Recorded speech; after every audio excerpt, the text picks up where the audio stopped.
The white race has committed some of the worst crimes in history, but has convinced the world that Black people are a threat. They say we are lazy.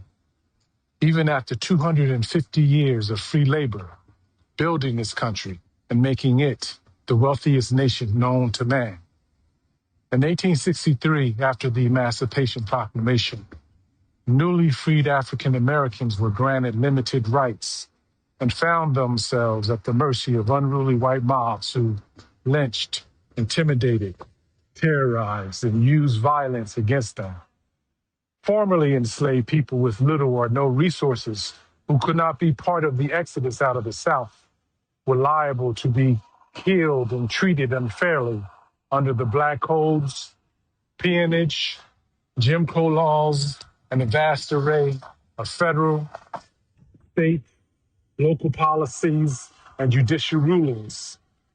This systemic racism exists to prevent African Americans from building wealth, gaining education, or exercising political power. When we build our own wealth, they get mad. When we are educated, they get mad. When we have political influence, they get mad. Recently, they dismantled the Civil Rights Bill and passed legislation that sustains white supremacy. Despite these huge obstacles, history shows that African Americans, even when treated unfairly, rise above. I am here in Greenwood District, known as Black Wall Street. A man named O.W. Gurley was a real estate developer and entrepreneur. In 1906, he started the first business on Greenwood Avenue, a grocery store. The main train station in Tulsa, Oklahoma, for the whites was at Cincinnati Avenue. Blacks were not allowed to get off there. The stop before it was Greenwood Avenue. When Mr. Gurley stepped off the train, his entrepreneurship and vision became clear. He sent flyers across the country to attract talented, ambitious people seeking opportunity to come to Greenwood, live, and build. Successful founders joined Mr. Gurley, and people followed, making Greenwood a district envied by whites who did not want Black success. Fast forward to 1920, Black Wall Street had 191 businesses, including 15 doctors, one surgeon named A.C. Jackson, who treated all races, a chiropractor, 2 dentists, and a movie theater called Williams Dreamland Theater.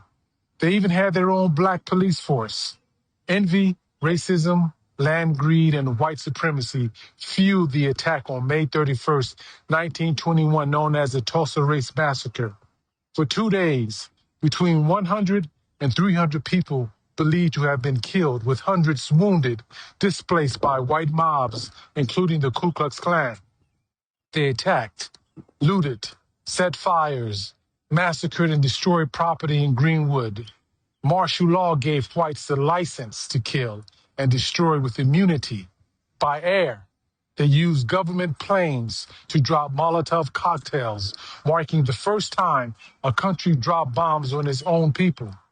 Stories from whites often blame a young Black man named Dick Rowland, 19 years old, who was in the elevator with a 17-year-old girl named Sarah Page in downtown Tulsa. He shone shoes at the location, and she was an elevator operator. The Tulsa Tribune, a racist paper, claimed Page was startled when Rowland bumped into or brushed up against her, leading to accusations of rape. Blacks were blamed for the massacre, which they called a riot, a Negro uprising. Insurance claims for Black Tulsans were denied. No accountability. Ignorance of the past lets others shape or lie about history. African Americans' history, which is America's history, reveals the atrocities committed by those who look like them. This is one of the main reasons why they do not want Black history to be taught. It speaks to the history of America.